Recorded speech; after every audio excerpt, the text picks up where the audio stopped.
Hello, Unit 5 of our Creating a Character. Lesson 5 of Creating Our Character is to edit our descriptive paragraph. And so we're going to clean up the grammar, spelling, punctuation, all the details involved in writing. I'm going to insist that you use generally accepted proofreading symbols. And there's a chart in your workbook that shows what they are. And there are a few reasons I want you to use these.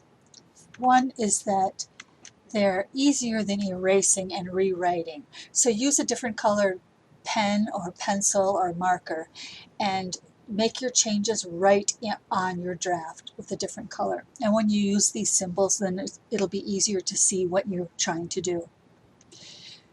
Your teacher will understand your edits without your having to rewrite everything because your teacher will be able to see what you mean because you're both speaking the same proofreading language. If someone else edits your work, you will understand what they want you to do or are trying to say. So let's say you have an older sibling editing your work, and if they also know these proofreading symbols, they can show you what they think needs to be changed and you'll understand their comments. And finally, if you go to college or get a job in writing, I know that's far off in the future, but if you know these already and they're second nature to you, it's going to make your life just so much easier. Our focus this lesson is beginning and ending sentences. And here's my draft of my character. Justin, and listen when I read it out loud, why it's important to begin and end sentences and be clear where those are. Justin is a 12-year-old boy who lives with his grandparents on a farm. He doesn't like getting the eggs because the roosters sometimes attack him. He likes to feed the cows, especially the calves. Reed is his best friend. They like to build things. They often meet at their treehouse where they like to create secret codes. You can get the gist of this paragraph, but some of it doesn't make sense without a definitive stopping point. Beginning and ending sentences. Justin is a 12-year-old boy. Now we could stop it right there.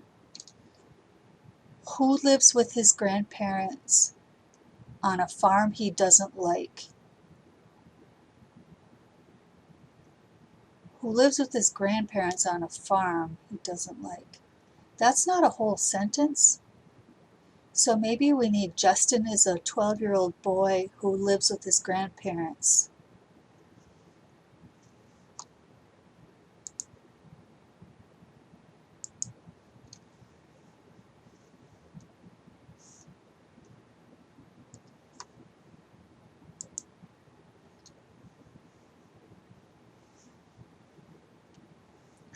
Need a 12-year-old boy who lives with his grandparents on a farm he doesn't like. If we put this there, does that make sense? If he doesn't like the farm? If we stop there, getting the eggs because the rooster sometimes attacks him he likes. That doesn't make sense. So perhaps we're not going to do this. Let's try this here, a period here.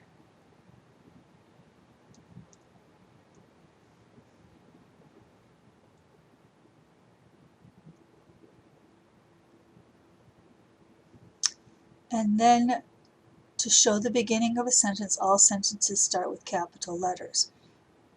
And that means 3 lines underneath. That's our proofreading symbol.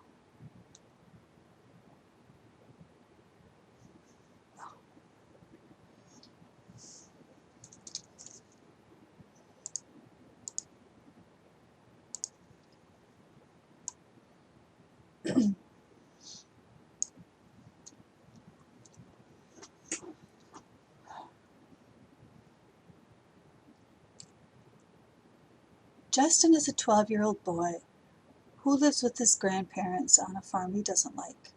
That is not a sentence. So Justin is a 12-year-old boy who lives with his grandparents. That makes sense because this is describing who lives with his grandparents, the boy, on a farm he doesn't like. So if we put our period here, Would the next part make sense? Getting the eggs because the rooster sometimes attacks him. He likes to feed the cows. I don't think that goes. Is it a farm he doesn't like, or he doesn't like getting the eggs? I don't know. Fortunately, I wrote this, so I know what I mean, so I'm able to correct it. So we're going to end the sentence here, and this is going to be a capital letter. He doesn't like getting the eggs because the rooster sometimes attacks him. He likes to feed the cows, especially the calves. Okay, there's a couple different ways we could do this. He doesn't like getting the eggs, period. Because the rooster sometimes attacks him, he likes to feed the cows, especially the calves. Because the rooster sometimes attacks him, this is not proofreading, just to highlight that. Where do you think that clause is going to go? I think he doesn't like getting the eggs because the rooster sometimes attacks him. So I'm going to put my period there. He doesn't like getting the eggs because the rooster sometimes attacks him. He likes to feed the cows, especially the calves. Reed is his best friend. The calves read? That doesn't make sense. If he likes to feed the cows, especially the calves, Reed is his best friend. That makes more sense. Reed is his best friend. They like to build things. They like to build things. They often meet. Do you build things they often meet?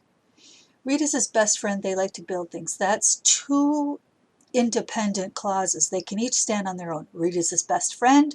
They like to build things. Both of them could be sentences. I'm going to make this one a sentence.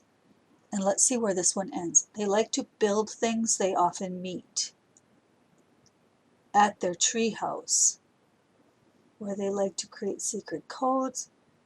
I don't think they build things they often meet. I think it's just they like to build things. They often meet at their tree house, where they like to create secret codes.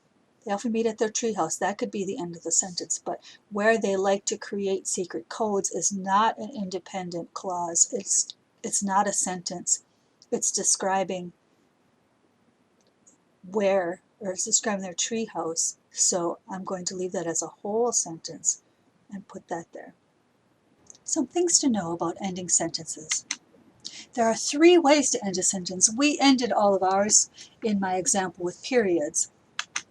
And that's used for declarative or mild imperative sentences. Declarative is just a statement. For example, Elmer scrubbed the tusk with the toothbrush. That would just be a period. A mild imperative is when you tell someone to do something, but not with a lot of emotion. For example, rinse off your tusk. If he just said it matter-of-factly, rinse off your tusk, that's a mild imperative and it would just need a period. Another way to end a sentence is with a question mark, and those go at the end of interrogative sentences, it's just a fancy way of saying a question. Oops, I already put it there. Where did you get that toothbrush and toothpaste? And there is a question mark at the end. The final way to end a sentence is with an exclamation mark, also known as an exclamation point, and those are for exclamatory sentences and imperatives. An exclamatory, it just has a lot of energy. I don't like this one bit, or I don't like this one bit. Then you would put a exclamation mark there. An imperative would be, tell me where the invasion went. A mild imperative would be, tell me where the invasion went. I doubt he said it that way. Tell me where the invasion went. Would need an exclamation mark. So end punctuation not only lets your reader know when a sentence is finished, but it also shares the emotion of that sentence, and then it helps you properly read it, especially those imperatives like rinse off your tusk versus rinse off your tusk, or always end a sentence with end punctuation, or I've told you 1,000,000 times, end your sentences with punctuation. So we're still at Character Lake. developing our character, and your assignment today is to begin your sentences with capital letters and end them with punctuation in your descriptive paragraph. All right, go for it.